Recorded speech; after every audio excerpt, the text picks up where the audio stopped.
A black middle school student from Virginia is accusing 3 white boys of pinning her down and cutting off her dreadlocks.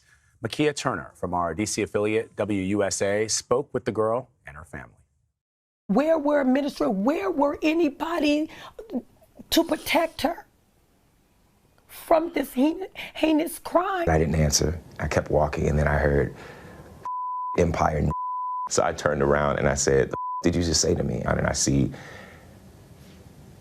the attacker. Cynthia Allen is overwhelmed with frustration after learning what her 12-year-old granddaughter Amari went through on this school playground Monday. You guys have,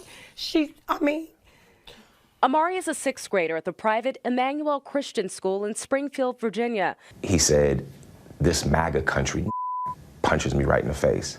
So I punched his ass back. And then we started tussling. You know, it was very icy. And we ended up tussling by the stairs.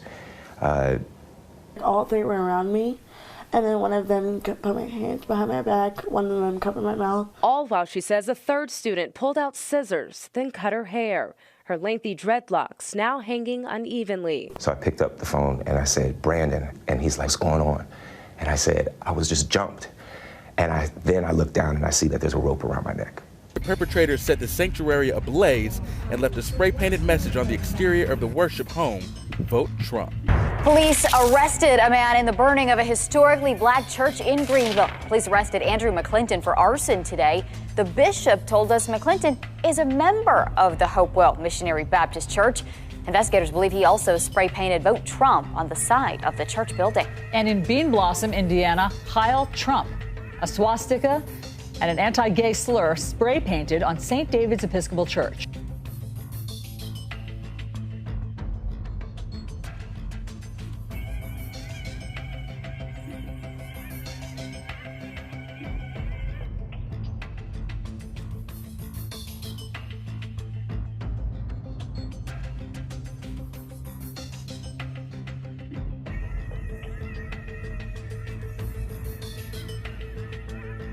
A Muslim woman says she was verbally attacked by a group of men, and it didn't stop there. Initially, 18-year-old Yasmin Saweed claimed she was attacked by those evil male Trump supporters who called her a terrorist and threatened her. It was so bad she had to write about it on Facebook, but it reeked of BS, because it was.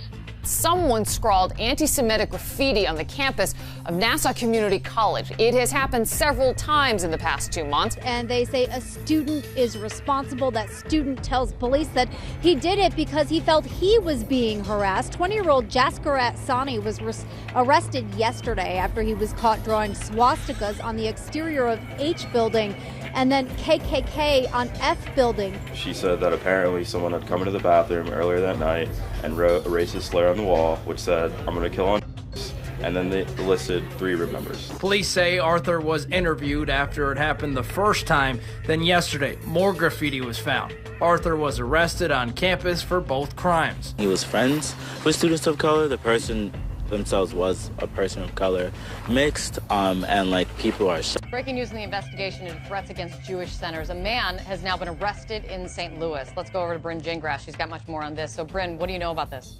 And Kate, we know that man's name is Juan Thompson. He's believed to be behind 8 bomb threats against Jewish institutions. Now, he does not appear to be the main person behind the wave of threats that targeted centers all across the nation. Rather, a copycat, jumping on the anti-Semitic acts and doing it to harass a woman he had a romantic relationship with, according to police.